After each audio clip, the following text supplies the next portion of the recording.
Oh my God, I am such a genius. I'm just gonna stay here in my happy place. Angelfish react to stress in ways that might make most people scratch their head and be like, what's wrong with it? What is it doing? Why is it doing it? I'm about to tell you that right now. Right now, I'm about to tell you. Why so serious? There are really two big, well, there's three, but water quality, that's not what we're talking about. We're talking about behavior. We're not talking about reactions to their environment. We're talking about their behavior, how they act to themselves and how they act towards other fish in a stressful situation. So they hide. They hide. Bunch of chickens, they run around with a tail between their legs and hiding stress. They're fearful. And you want to know why your fish is doing what it is doing? It's because it's scared. How do you know it's scared? Because they're going to do a couple of things.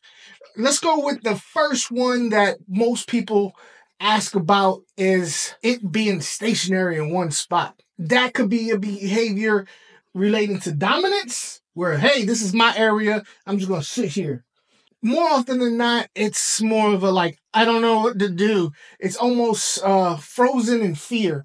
So it'll stay in one spot so that it doesn't accidentally move into a territory of the more dominant tank boss Angel. He's going through some things. All right, he's having issues. He needs to work it out.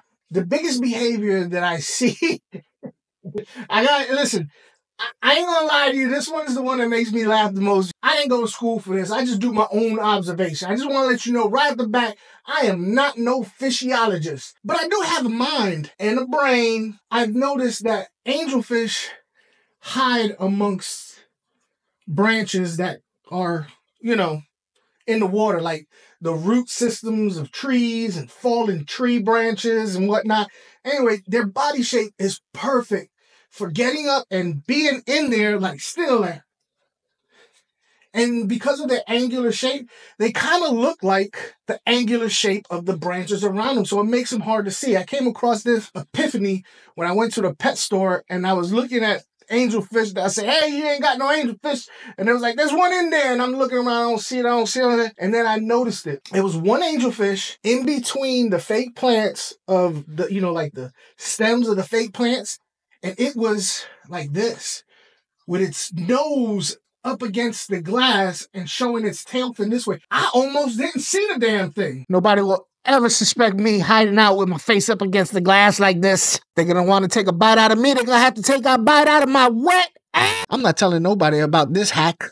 Right, so that's their mentality is I'm going to stick my nose up against this glass or in and turn around and become as flat as I can to try and blend into the background. Another behavior that angelfish will show stress is in lightening their stripes. People will wonder, how come my fish's stripes went away? Well, first thing I want to say is if you can find angelfish with stripes on them now, other than wild caught angelfish, congratulations, because you found that one pet store that just has a throwback to the good old days. Because to be honest with you, I haven't seen an angel with stripes at a pet store.